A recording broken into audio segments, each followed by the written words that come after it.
Shalom, apa kabar Bapak Ibu Saudara yang dikasihi Tuhan? Apakah saudara dalam keadaan yang baik, dalam keadaan sehat? Ya, saya berharap demikian ya, Bapak Ibu semua dalam keadaan yang baik dan diberkati oleh Tuhan Yesus ya. Baik, pada kesempatan ini saya ingin mengajak Bapak Ibu Saudara untuk merenungkan firman Tuhan ya. Kesempatan ini firman Tuhan saya akan sampaikan di dalam surat Efesus pasal yang kelima ya. Ayatnya yang pertama ya. Sekali lagi Efesus pasal 5 ayat yang pertama ya sampai ayatnya yang ke-12 ya. Efesus pasal 5 ayat yang pertama sampai ayatnya yang ke-12. Demikian firman Tuhan. Sebab itu jadilah penurut-penurut Allah seperti anak-anak yang kekasih, dan hiduplah di dalam kasih sebagaimana Kristus juga telah mengasihi kamu dan telah menyerahkan dirinya untuk kita sebagai persembahan dan korban yang harum bagi Allah. Tetapi percabulan dan rupa-rupa kecemaran atau keserakahan disebut saja pun jangan di antara kamu, sebagaimana sepatutnya bagi orang-orang kudus. Demikian juga perkataan yang kotor dan yang kosong atau yang sembrono, karena hal-hal itu tidak pantas, tetapi sebaliknya ucapkanlah syukur. Karena ingatlah ini baik-baik, tidak ada orang sundal, orang cemar, atau orang serakah, artinya penyembah berhala yang mendapat bagian di dalam kerajaan Kristus dan Allah. Janganlah kamu disesatkan orang dengan kata-kata yang hampa, karena hal-hal yang demikian mendatangkan murka Allah atas orang-orang durhaka. Sebab itu janganlah kamu berkawan dengan mereka. Memang kamu dahulu adalah kegelapan, tetapi sekarang kamu adalah terang di dalam Tuhan. Sebab itu hiduplah sebagai anak-anak terang, karena terang hanya berbuahkan kebaikan dan keadilan dan kebenaran. Dan ujilah apa yang berkenan kepada Tuhan, dan janganlah turut mengambil bagian dalam perbuatan-perbuatan kegelapan yang tidak berbuahkan apa-apa, tetapi sebaliknya telanjangilah perbuatan-perbuatan itu. Sebab menyebut saja pun apa yang dibuat oleh mereka tidak di tempat-tempat yang tersembunyi telah memalukan ya. Tapi segala sesuatu yang sudah ditelanjangi oleh terang itu menjadi tampak, sebab semua yang tampak adalah terang. Nah, saudaraku yang dikasihi oleh Tuhan Yesus Kristus ya, pada bagian firman Tuhan ini saya memberi judul jadilah teladan ya. Hai orang-orang yang percaya kepada Kristus, jadilah teladan. Jadilah teladan dalam hal apa Bapak Ibu? Ada 3 teladan hidup yang harus kita wujud nyatakan dalam kehidupan kita sehari-hari ya. Itu dimulai dalam keluarga kita, kemudian dalam gereja Tuhan, dan kemudian di masyarakat. Nah, teladan hidup yang pertama ya, kalau saudara perhatikan di sini, kita memperhatikan di dalam ayatnya yang kedua ya. Kalau dalam terjemahan sehari-hari memang dalam ayat yang pertama ini kata jadilah penurut Allah itu disebutkan dalam terjemahan bahasa Indonesia sehari-hari, jadilah teladan dari Allah. Jadi di sini katakan jadilah penurut-penurut Allah, tapi terjemahan bahasa Indonesia sehari-hari jadilah teladan dari Allah. Jadi kita ini meneladani Allah ya. Tuhan itu adalah Allah kita ya. Jadi kita harus menjadi teladan ya, sebagai orang-orang yang sudah diselamatkan Tuhan kita, yang sudah disebut anak-anak Allah ya. Kita harus bisa diteladani dalam hal apa? Yang pertama yang saya ajak kita melihat dalam pasal yang kelima ayat 2 ya. Dan hiduplah di dalam kasih sebagaimana Kristus Yesus telah mengasihi kamu dan telah menyerahkan dirinya untuk kita sebagai persembahan dan korban yang harum bagi Allah. Teladan dalam hal mengasihi ya. Jadi teladan yang harus kita wujud nyatakan, perlihatkan adalah dalam hal mengasihi ya.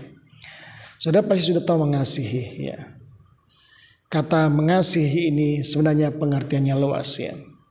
Tetapi kasih yang disampaikan oleh Paulus ini tertuju kepada pengertian yang dilakukan oleh Tuhan Yesus dalam menyatakan kasih ya. Tuhan Yesus dalam menyatakan kasih kepada saya dan saudara, dikatakan oleh Paulus dia rela menyerahkan nyawanya, berkorban untuk orang-orang yang dikasihinya ya. Oleh karena itu, kalau kita mau sadar ya, kita ini adalah anak-anak Tuhan ya, harus bisa melakukan apa yang Tuhan ajarkan kepada kita, ya, yaitu mengasihi, ya. Kalau Allah di dalam Kristus Yesus saja bisa mempraktekkan kasih, melakukan kasih itu secara luar biasa kepada orang-orang yang jahat, ya. Karena Alkitab berkata bahwa semua orang telah berbuat dosa dan kehilangan kemuliaan Allah, tetapi Yesus sendiri yang datang menyerahkan nyawanya untuk orang-orang yang berdosa, termasuk saya dan saudara, ya.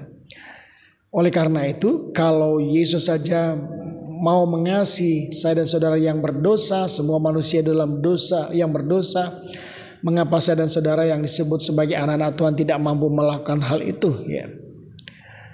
Memang sukar, ya, sulit, itu hal yang sulit. Kalau sesungguhnya di hati kita itu bukan Kristus yang menguasai, ya, tetapi ego kita yang menguasai. Selama ego kita itu yang menguasai hati kita, kita tidak akan bisa mengampuni sesama kita yang menyakiti kita, ya. Kalau Kristus yang bertata, yang menguasai hati kita, kita mampu mengampuni orang yang bersalah kepada kita, ya. Ini sangat penting dalam kehidupan saya dan saudara, ya. Dalam Injil Matius pasal yang ke-6 ayat 14-15, di situ Tuhan Yesus mengajarkan, ya, kalau kamu mampu mengampuni orang yang bersalah kepada kamu, maka Bapamu juga akan mengampuni kamu. Tetapi jikalau kamu tidak mau mengampuni orang yang bersalah kepada kamu, maka Bapamu juga tidak akan mau mengampuni kamu. Jadi berdasarkan khotbah Yesus di atas bukit yang dikutip oleh Matius pasal 6 ayat 14-15 ini, itu menjadi lanjutan dari doa Bapa kami, ya. Kunci kita diampuni Tuhan adalah ketika kita mampu mengampuni orang yang bersalah kepada kita. Biar saudara berdoa minta pengampunan kepada Tuhan, ya. Kalau saudara dan saya masih menyimpan kebencian, menyimpan kepahitan kepada sesama kita, ya. Anak menyimpan kepahitan kepada orang tua menyimpan kepahitan kepada anak-anak, istri menyimpan kepahitan kepada suaminya, suami menyimpan kepahitan kepada istrinya. Tuhan tidak akan mengampuni kita selama kita tidak bisa mengampuni mereka, ya. Jadi kuncinya Tuhan mengampuni kita ketika kita mampu mengampuni orang yang bersalah kepada kita, ya. Kristus mengasihi kita dan cara dia mengorbankan nyawanya, ya. Dia tidak berkata kalau pada waktu dia datang ke dalam dunia ini, ya, dia sebenarnya menerima kenyataan yang sungguh miris, ya. Dia harus lahir di kandang yang hina, ya.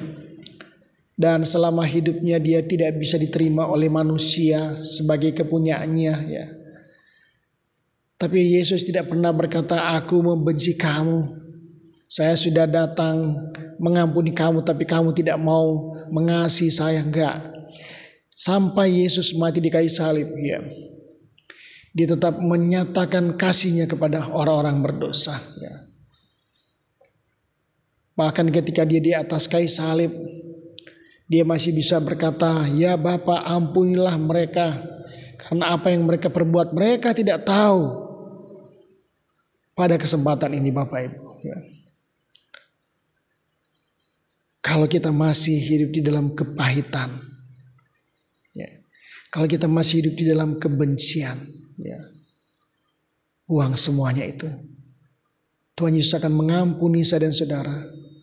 Tuhan Yesus akan mengasihi saya dan saudara kalau kita mampu mengasihi sesama kita, ya. Jemaat-jemaat Tuhan di Efesus, ya, diajar oleh firman Tuhan supaya mereka bisa menjadi teladan dalam hal mengasihi. Saya dan saudara sebagai anak-anak Tuhan yang ada di zaman sekarang ini, Tuhan mengharapkan kita untuk menjadi teladan dalam hal mengasihi, ya. Memang menjadi penurut-penurut Allah itu berat, ya. Kalau seandainya kita tidak bisa menempatkan Kristus secara sungguh-sungguh di dalam hati kita. Kalau kita selama ini masih dikuasai oleh ego kita, ya, dan bukan Kristus yang bertakhta dan menguasai hati kita, agak sulit kita untuk menerapkan kasih kepada sesama kita, ya. Pada kesempatan ini, firman Tuhan mengajak saya dan saudara, jadilah teladan dalam hal mengasihi, ya. Jangan menunggu waktu lama. Jangan sampai kemarahanmu, kata Rasul Paulus kepada jemaat di Efesus, sampai mentari tenggelam sebelum padam amarahmu, ya. Kalau saudara memperhatikan dalam Efesus pasalnya yang keempat itu, ya, jangan kamu marah, ya, sampai mentari terbenam sebelum padam amarahmu, dan jangan beri kesempatan kepada iblis, ya. Artinya ketika kita menyimpan kemarahan, menyimpan kebencian kepada seorang dalam waktu yang cukup lama, itu sama seperti kita memberi kesempatan kepada iblis, ya, untuk menguasai kita, dan akhirnya kita akan jatuh di dalam dosa, ya. Jadi kalau saat ini firman Tuhan menegur kita untuk melepaskan pengampunan kepada orang-orang yang menyakiti kita, lakukan itu Bapak Ibu Saudara dikasih Tuhan.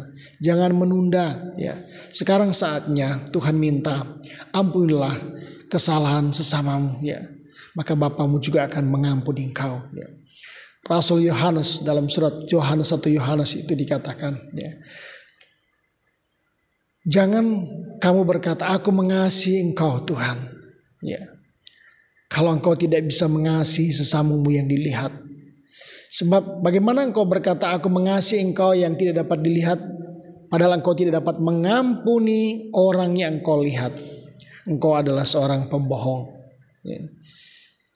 Jadi mengasihi itu apapun keadaan orang itu, ya, siapapun dia, ya, kita harus bisa mengasihi mereka, ya, seperti Kristus melakukan.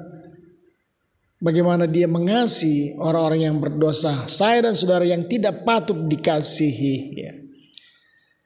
Tuhan mengajarkan kita untuk mengasihi orang-orang yang menyakiti hati kita, ya. Mungkin saat ini kau pernah sedang difitnah oleh orang, disakiti oleh seseorang, ya. Saatnya engkau tetap berusaha untuk mengasihi mereka, ya.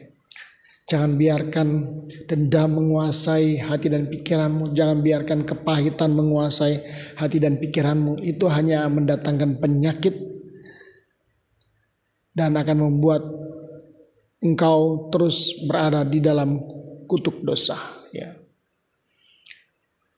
Pada saat ini, marilah jadi teladan dalam hal mengasihi. Maka Tuhan Yesus akan mengasihi engkau dan mengampuni engkau, ya. Yang kedua, teladan apa yang harus kita perlihatkan wujud nyatakan, ya. Dalam ayatnya yang ke-3, tetapi percabulan dan rupa-rupa kecemaran atau keserakan disebut saja pun jangan di antara kamu, ya. Sebagaimana sepatutnya bagi orang-orang kudus, ya.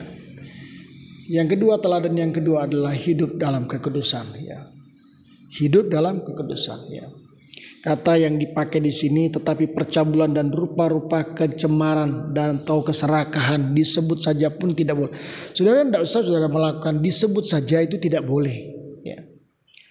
Ya, percabulan yang dipakai oleh Paulus di sini dalam bahasa Yunani itu disebut ekporneo, ya. Dari kata Inggris itu porn, ya, porno, ya. Jadi pornografi, dalam hal-hal yang berkaitan dengan pornografi, porno aksi, ya, itu jangan sampai kehidupan anak-anak Tuhan masih dikuasai oleh hal-hal yang demikian, ya. Kata firman Tuhan, ya, dalam ayat selanjutnya, ya, ayatnya yang kelima, karena ingatlah ini baik-baik, tidak ada orang sundal, orang-orang cemar atau orang serakah, artinya penyembah berhala yang mendapat bagian di dalam kerajaan Kristus dan Allah, ya. Kita tidak akan mendapat bagian dalam kerajaan Allah, tidak bisa masuk surga kalau kita tidak bisa menjaga kekudusan hidup, ya. 1 Petrus berkata, karena Tuhanmu adalah kudus maka kamu haruslah kudus, ya. Jadi Jadilah teladan dalam hal kekudusan ya. Dunia sekarang moralitasnya semakin bobrok ya. Jangan kita ikut-ikutan bobrok ya. Sekarang itu bahkan mereka menyampaikan melalui media sosial itu tanpa ada rasa malu ya. Misalnya poligami, poliandri, itu tidak mereka malu-malu menyampaikan, ayo ya ikut poligami ya, ayo poliandri ya. Poligami itu banyak istri ya, istri lebih dari satu. Poliandri itu lebih dari satu suaminya ya. Sudah tahu waktu Tuhan membakar kota Sodom dan Gomora karena moralnya manusia semakin bobrok ya. Lelaki suka dengan lelaki, perempuan suka dengan lelaki, dan pernikahan tidak dihargai lagi. Perceraian meningkat akhir-akhir ini Bapak Ibu ya. Inilah tanda-tanda zaman kerusakan moral ya. Oh saudara lihat perceraian sekarang itu luar biasa meningkat ya saudara ya. Gonta-ganti suami itu hal yang biasa sekarang. Gonta-ganti istri itu hal yang biasa sekarang ya. Memang situasi pandemi ini banyak memporak-porandakan juga rumah tangga ya. Ya, sebenarnya bukan pandemi ini yang memporak-porandakan, orang-orangnya aja yang tidak bisa mengendalikan dirinya. Ya. Suami-suami, istri-istri yang tidak bisa menguasai diri mereka. Ya. Mereka yang tidak bisa bertahan dalam kesengsaraan. Mereka hanya ingin pernikahan itu aman-aman, damai-damai. Ketika perekonomian mereka jatuh, kesetiaan mereka akhirnya berkurang. Ya. Nah, saudaraku yang dikasihi Tuhan Yesus Kristus, anak-anak Tuhan harus mampu mempertahankan kekudusan hidup ya. Jangan ikut-ikut dengan orang-orang duniawi ya. Jangan saudara memakai istilah sekarang itu 11-12 ya. Kalau kamu berani selingkuh, kenapa saya tidak bisa selingkuh? Nah saudara, ini kerusakan moral di akhir zaman saudara ya. Tuhan sedang marah melihat orang-orang di zaman sekarang ini saudara. Bisa saja Tuhan melakukan seperti apa yang terjadi di kota Sodom dan Gomora. Tuhan membakar semua manusia. Ya. Sudah tahu juga di zaman Nabi Nuh. Ya. Alkitab berkata dalam kitab Kejadian, lalu anak-anak Tuhan itu mengambil siapa saja yang disukainya. Ya. Sekarang kan mulai terlihat ya, keadaan zaman sekarang. Ya. Dan dalam kitab Injil Matius pasalnya yang ke-24, 25 itu tentang tanda-tanda akhir zaman itu. Salah satu tanda itu Matius mencatat akan terjadi seperti pada zaman Nabi Nuh. Kawin dan mengawinkan. Itu artinya nilai moral manusia semakin bobrok. Nilai pernikahannya semakin rendah. Jadi lembaga pernikahan yang seharusnya kita junjung tinggi dan hargai sebagai lembaga yang dibentuk oleh Allah itu sudah semakin rapuh. Ya, manusia-manusia sekarang tidak lagi menghargai yang namanya pernikahan. Ya. Karena pikiran dan hati manusia ya, dikuasai oleh kepentingan diri sendiri, oleh hawa nafsu. Ya. Nah, saudaraku yang dikasihi Tuhan Yesus Kristus, Paulus minta supaya kita jadi teladan dalam hal kekudusan. Ya. Jangan ikut-ikutan dengan orang duniawi. Ya. Kita boleh bergaul dengan orang duniawi, dengan siapa saja, tetapi jangan ikut-ikut dengan orang lain. Memang Alkitab ini berkata dalam dalam surat Efesus pasal yang ke-5 ayat 7 dikatakan, sebab itu jangan kamu berkawan dengan mereka. Ya. Sebenarnya berkawan di sini yang dimaksudkan, saudara boleh berkawan dengan orang-orang yang di luar Tuhan, tetapi saudara jangan ikut-ikutan apa yang mereka lakukan. Ya. Jangan ikut-ikutan dengan apa yang mereka lakukan. Saya punya banyak teman. Saya punya teman preman. Saya punya teman penjahat. Tapi saya tidak mau melakukan apa yang mereka lakukan. Saya di situ saya harus bisa menjadi terang justru buat mereka. Ya. Bukan berarti saya ikut berteman dengan orang-orang peminum atau pemabuk-pemabuk. Saya ikut mabuk-mabukan sama seperti mereka. Jangan. Ya. Jadi pada kesempatan ini mari kita memahami jati diri kita yang sebenarnya. Jadilah teladan dalam hal kekudusan. Yang terakhir Bapak Ibu, kita lihat Efesus pasal yang kelima itu berkata begini ya. Ayatnya yang keempat. Demikian juga perkataan yang kotor, yang kosong atau yang sembrono. Karena hal-hal ini tidak pantas, tetapi sebaliknya ucapkanlah syukur. Demikian juga perkataan yang kotor, yang kosong atau yang sembrono. Ya. Disebut saja pun jangan. Gitu. Yang ketiga, teladan hidup yang kita perlu praktekkan dan wujudkan adalah jadilah teladan dalam hal perkataan yang baik. Ya. Jangan sampai di mulut kita ini ya, mulut ini diberi Tuhan untuk memuliakan Tuhan, untuk memberkati orang, bukan untuk mengutuk orang, untuk mengeluarkan kata-kata kotor. Ya. Yakobus menyatakan dari mulut yang satu keluar kutuk dan berkat. Ya. Mulut yang Tuhan ciptakan buat saya dan saudara ini untuk memuji Tuhan, untuk memberkati sesama kita, bukan untuk mengutuk, bukan untuk mengatakan kata-kata kotor. Ya. 1 Petrus pasal 3 ayat 9 berkata, ya, jangan membalas caci maki dengan caci maki, ya. Tapi hendaklah kamu menjadi berkat, ya. Karena untuk itulah kamu dipanggil, yaitu untuk menjadi berkat. Lihat ya, 1 Petrus pasal yang ketiga ya. Ayat 9, dan janganlah membalas kejahatan dengan kejahatan atau caci maki dengan caci maki, tetapi sebaliknya hendaklah kamu memberkati, karena untuk itulah kamu dipanggil, yaitu untuk memperoleh berkat. Jangan membalas kejahatan dengan kejahatan atau caci maki dengan caci maki. Hendaklah kamu memberkati. Ya. Jadi jangan saudara dicaci maki, saudara balas caci maki. Saudara dipisui, saudara balas misu. Ya. Namanya saling mencaci maki. Ya. Kata-kata kotor hendaklah itu jangan ada di mulut saya dan saudara. Ya. Jadi hati-hati dalam berkata-kata. Ya, mulutmu adalah harimaumu. Ya, mulut kita itu harimau kita. Apa yang kita ucapkan itu bisa berbalik kepada kita. Kalau kita mengatakan berkat, itu berkat muncul kepada kita. Tapi kalau kita senangnya ngutuk-ngutuk orang, ya, jangan saudaraku yang dikasih Tuhan. Ya, apalagi saudara lihat sekarang itu kalau ada demo-demo tentang Israel, ya mereka mengatakan terkutuklah orang Israel. Saudara, Alkitab berkata kalau kamu mengutuk keturunannya Abraham, kamu terkutuk. Jadi orang-orang yang suka mengutuk orang Israel itu hidupnya terkutuk pasti saudara. Ya. Karena bangsa Israel adalah umat pilihan Allah. Bukan saya membela orang Israel. Nah, ini Kejadian menyatakan, kitab Kejadian berkata, kalau kamu mengutuk keturunan Abraham, kamu terkutuk. Ya. Saya dan saudara juga anak-anak Abraham. Ya. Kalau orang mengutuk kita, dia bisa terkutuk.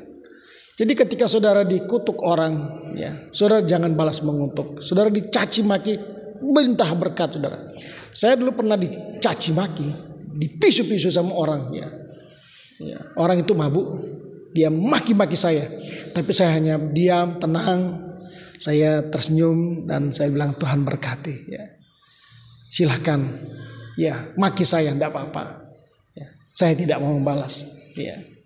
Jadi Bapak Ibu, Tuhan saja dimaki, dia tidak membalas. 1 Petrus berkata ketika dia dicaci, dia tidak membalas. Ya. Ketika dia diludahi, dia tidak membalas meludahi. Ya. Ketika dia diolok-olok, dia tidak balas mengolok-olok. Oleh karena itu Bapak Ibu, lebih baik kata Paulus kepada jemaat di Efesus dalam Efesus pasal yang keempat ayat 29 berkata demikian saudara ya. Efesus pasal 4 ayat 29 ya. Janganlah ada perkataan kotor keluar dari mulutmu, tetapi pakailah perkataan yang baik untuk membangun di mana perlu, supaya mereka yang mendengarnya beroleh kasih karunia ya. Kalau kita berkata-kata pakai perkataan yang membangun ya. Jangan suka menjatuhkan orang. Jangan suka menghakimi orang ya. Ya. Ini pakai perkataan yang membangun, jangan perkataan yang meruntuhkan, perkataan yang membunuh karakter seseorang ya. Jadi kalau berkata-kata itu jaga mulut saudara ya. Jangan sampai asal rocos saja keluar kata-kata kotor, kata-kata makian, kata-kata yang tidak pantas, kata-kata yang sembrono, kata Paulus kata-kata yang kosong, yang tidak punya makna ya. Jadi sebaliknya hendaklah kamu memberkati. Ya. Bapak-bapak berkatilah istrimu ya. Kalau istri-istrimu juga harus memberkati bapak-bapak ya. Suami istri saling memberkati. Jangan suka mengucapkan kata-kata kotor kepada pasangan hidupmu ya. Coba suami selalu memberkati istrinya ya. Istrinya juga suka memberkati. Tapi kalau saudara lihat ada pertengkaran dalam keluarga, saudara dengar kata-kata ya suami istri itu wah ya. Dan sebenarnya saya punya resep ketika saya marah. Misalnya saya dengan istri itu ya namanya suami istri itu kan wajar ada pertengkaran ya. Bukan berarti saya pendeta nggak pernah bertengkar. Kami bertengkar tapi dalam hal yang baik-baik ya. Kalau saya melihat kalau seandainya sudah mulai memanas, mendingan saya diam. Dia diam, jadi kalau saya diam, saya duduk, saya minum air putih banyak-banyak dan kemudian saya bersandar, saya menarik nafas panjang supaya kemarahan itu tidak meledak ya. Diam. Ketika engkau mulai marah lebih baik engkau diam. Kan benar kata Mazmur pasal yang keempat ya. Ya, hendaklah engkau diam ketika engkau dalam keadaan marah ya. Biarlah engkau marah tetapi tetap diam ya. Jangan sampai kata-kata itu keluar dari mulutmu ya. Saya ulangi lagi dalam Mazmur pasal 4 ya. Saudara lihat Mazmur pasal 4 itu bagus sekali ya. Ini demikian ya. Mazmur pasal 4 itu berkata demikian. Ayat yang kelima, biarlah kamu marah tetapi jangan berbuat dosa. Berkata-katalah dalam hatimu di tempat tidurmu tetapi tetaplah diam. Berkata-katalah di tempat tidurmu tetapi tetaplah diam. Sudah rebahan aja kalau saudara ketika engkau akan terpancing marah, rebahan aja di tempat tidur. Tarik nafas panjang-panjang, hirup darah dan kemudian seperti itu dan rileks, berusaha untuk menenangkan dan kata Alkitab biarlah engkau marah ya tetapi tetaplah diam ya. Tak usah keluar soalnya ketika engkau marah engkau mengeluarkan kata-kata itu pasti ujung-ujungnya akan dan pas saudara sadari itu akan keluar kata-kata yang tidak menyenangkan ya. Saudara pasti tiba-tiba akan tidak sadar mengucapkan kata-kata yang tidak pantas ya. Jadi suami ucapkan kata-kata yang membangun, jangan meruntuhkan, jangan bilang wah dasar mukamu jelek ya. Wah dasar rambutmu gimbal. Wah dasar badanmu udah gembrot. Jangan saudara. Walaupun istrimu sudah gembrot jangan bilang dia gembrot. Ya, wah dasar kamu pesek. Jangan sampai saudara kata-kata itu keluar di mulutmu saudara. Ya dasar rambutmu jabrik. Dasar mbahmu. Aduh jangan. Ini berbahaya Bapak Ibu. Itu sama dengan memancing kemarahan lebih besar ya. Jadi firman Tuhan berkata ya hati-hati dengan perkataan ya. Orang tua juga demikian kepada anak-anak ya. Kadang-kadang orang tua tanpa sadar melihat anak-anaknya yang mengecewakan dia, menjengkelkan dia, orang tua mengeluarkan kata-kata yang kasar ya. Jadi anak-anak juga demikian ketika orang tua memarahi saudara tanpa sadar anak-anak itu balas memarahi orang tua. Saudara itu tidak patut dilakukan sebagai anak-anak Tuhan ya. Anak-anak Tuhan itu harus bisa menguasai mulutnya ya. Ya, harus bisa menguasai amarahnya, emosinya ya. Ya. Jadi 3 hal yang perlu kita perlihatkan sebagai anak Tuhan ya.